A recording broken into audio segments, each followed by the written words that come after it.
நிறத்து பற்களில் ஒன்று தள்ளி உள்ளதே அதுவா,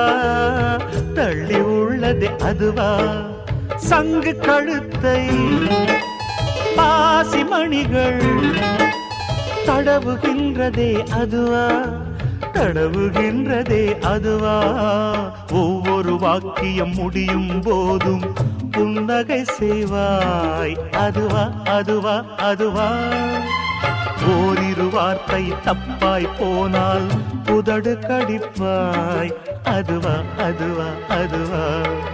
அதை அறியாமல் விடமாட்டேன், அதுவரை உன்னை தொடமாட்டேன், எந்த பெண்ணிலும் இல்லாத ஒன்று.